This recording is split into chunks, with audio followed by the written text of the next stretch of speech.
Bonjour et bienvenue dans ce journal. Rejoindre plus rapidement l'aéroport de Roissy sans passer par Paris, c'est le souhait des habitants de l'Est du Val d'Oise. Et si le futur barreau ferroviaire qui permettra de relier le RER-D et le RER-B a été décidé, eh bien dans l'attente de sa réalisation, il y aura une ligne de bus à très haut niveau de service.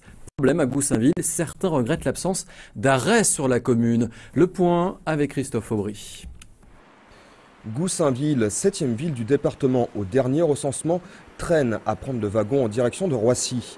La situation est toujours aussi complexe pour se rendre à l'aéroport et dans ces conditions, mieux vaut être patient, comme l'explique cet usager. À l'Obus, ils viennent tous les 1 heure, il faut prendre rendez-vous et le 32 qui emmène à Roissy, il n'est pas là souvent. Donc les trains, il faut aller à la gare du Nord pour aller jusqu'à Charles de Gaulle. Résultat, 2 heures de train pour se rendre à Roissy en passant obligatoirement par la capitale. Tout devrait s'améliorer à l'horizon 2020 grâce au barreau de Gonesse. Le dispositif prévoit en effet une liaison de 11 km entre les lignes du RER-D et B. En attendant, le Val d'Oise vient d'annoncer la mise en place de navettes supplémentaires d'ici 2 ans. Elles relieront directement les villes de l'Est du département à l'aéroport. Mais problème, Goussainville est absent de ce schéma, alors que la solution est jugée peu coûteuse. C'est la solution la moins coûteuse. C'est une solution qui est en dizaines de millions, tous aménagements confondus, et alors que la solution ferrée, qui ne verrait le jour dans le meilleur des cas qu'en 2020, est une solution de l'ordre de 400 millions d'euros. Goussainville, laissé pour compte pour ce collectif, c'est tout simplement une discrimination territoriale. Du côté de la mairie, on rappelle qu'il existe pourtant des solutions alternatives. Aujourd'hui, à Goussainville, vous avez à la fois un système qui s'appelle Filéo, qui remplace Allobus, et vous avez en même temps les bus de la CIF, qui sont certes insuffisants, mais qui existent. Un service de transport à la demande disponible 24 heures sur 24 et 7 jours sur 7, mais attention aux tarifs, de 600 à 1200 € pour un abonnement à l'année. Dommage tout de même quand on sait que Roissy génère plus de 100 000 emplois. Politique, l'Assemblée générale du Parti écologiste qui s'est tenue samedi à Vauréal a accepté l'accord proposé par le Parti socialiste pour les élections cantonales de mars prochain. Europe Écologie Les Verts aura ainsi le soutien des socialistes sur 3 cantons, Argenteuil-Nord, Beauchamp et Viarmes. En contrepartie, les écolos ne présenteront pas à Aubonne leurs candidats ainsi qu'à Franconville et Marines et devront respecter la neutralité entre le candidat PRG et PS sur Argenteuil-Ouest.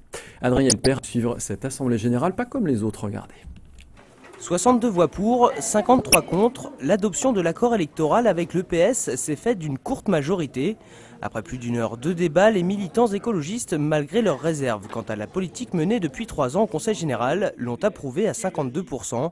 Un vote qui traduit la portée quasi nationale du résultat des élections cantonales dans le Val d'Oise.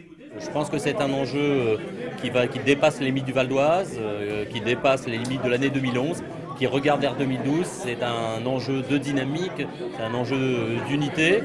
Les camarades, les militants écologistes du Val d'Oise gardent leurs convictions, gardent leurs idées, mais il n'en reste pas moins qu'il est nécessaire de montrer qu'on peut gagner tous ensemble et qu'on gagnera tous ensemble en 2012 aussi. Pour la Fédération départementale d'Europe Écologie Les Verts, c'est surtout l'occasion de voir enfin un élu écolo siéger au Conseil général, mais pas seulement. Des fois on pèse plus sans avoir d'élu qu'avec un élu.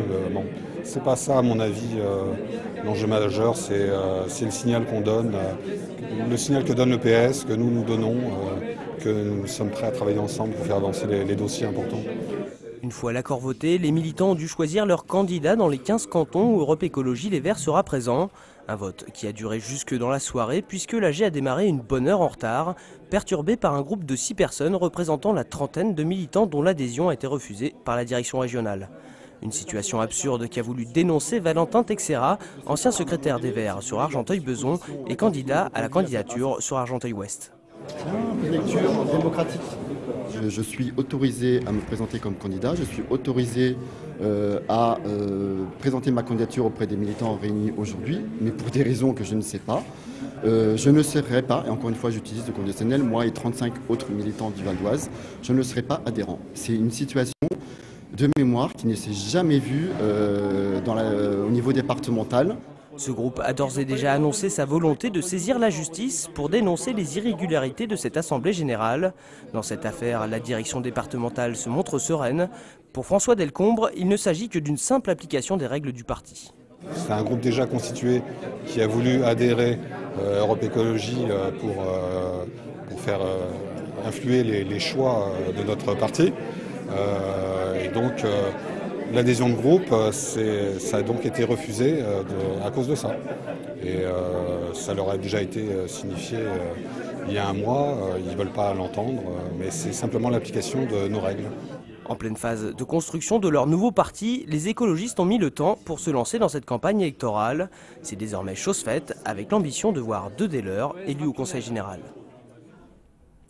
Du sport maintenant, ce week-end, le CDFAS à Aubonne a accueilli les championnats de France dans sport d'athlétisme. Fabien Manigou a profité de l'occasion pour aller à la rencontre de ces athlètes, souvent anonymes, qui s'entraînent pourtant aussi dur que les valides. Regardez.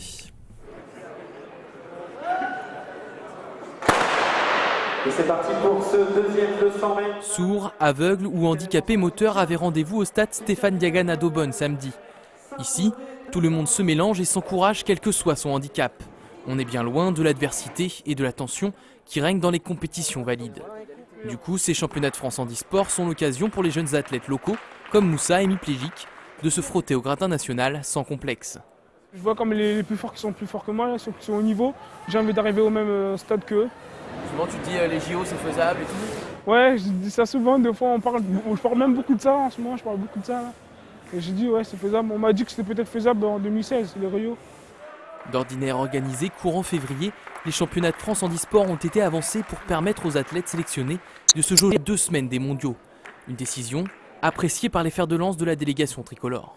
Les championnats de France qui ont été avancés là, le 8 janvier aujourd'hui permettent de vraiment se mettre en jambes, prendre ses marques pour moi et pour d'autres vraiment commencer à monter en puissance avant d'arriver en Nouvelle-Zélande. Les épreuves commencent le 21, donc c'est une petite répétition générale pour chacun, savoir les derniers détails qui clochent et essayer de les régler avant de prendre l'avion. Aujourd'hui, les athlètes de l'équipe de France sont embarqués pour Christchurch en Nouvelle-Zélande, avec l'espoir de ramener comme souvent une importante cargaison de médailles. Et on poursuit ce journal avec une nouvelle série, Ce qui vous attend en 2011, un tour d'horizon proposé par Adrien Hilpert et Johan Bensoussan. Après les travaux et les bouchons en 2010, l'année 2011 devrait connaître la fin des travaux de l'échangeur entre l'A15 et la RN 184. Principal axe routier du Val d'Oise avec 170 véhicules par jour, en septembre prochain, le nouvel échangeur s'organisera autour de 3 ponts et autant d'itinéraires, Vergy, Paris, Versailles et Beauvais. Côté santé, ce début d'année 2011 est aussi marqué par la suppression du bloc opératoire de Beaumont-sur-Oise toutes les nuits de 20h à 8h du matin, week-end et jours fériés compris. La décision prise par l'Agence régionale de santé fait ainsi de Beaumont-sur-Oise le premier établissement d'Île-de-France à voir ses services de nuit réduits. Projet controversé qui aura connu bien du retard, la démolition des 2 tours centrales Galatée à Deuil-la-Barre. À partir de ce mois et jusqu'à juin prochain, le grignotage des tours HLM marquera une étape importante dans le cadre de la rénovation urbaine du quartier de la Galatée. À quelques kilomètres de là, à Montmorency, c'est un nouveau bâtiment qui doit sortir de terre en 2011, la cité judiciaire. Un projet de 10 millions d'euros qui verra le tribunal d'instance et les prud'hommes réunis en un seul lieu.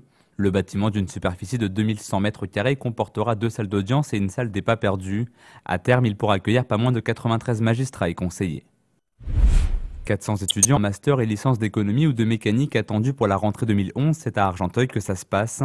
Après le partenariat signé avec Paris 13, la ville des Bords de Seine deviendra une annexe de l'université de Villetaneuse, un nouveau campus qui devrait emménager dans les anciens locaux d'un commissariat de police au cœur du centre-ville. Enseignement supérieur toujours avec un anniversaire spécial en 2011 pour l'université de Cergy-Pontoise qui fêtera ses 20 ans d'existence. Le 22 juillet 1991, l'établissement comptait un seul IUT, quelques formations et tout au plus 300 étudiants. Aujourd'hui, 20 ans plus tard, ils sont 18 000 à suivre leurs études sur les 13 sites de l'université. Pour fêter l'événement, toute l'année scolaire sera marquée par des commémorations. Et la suite des grands rendez-vous de l'année 2011, c'est demain avec les rendez-vous politiques.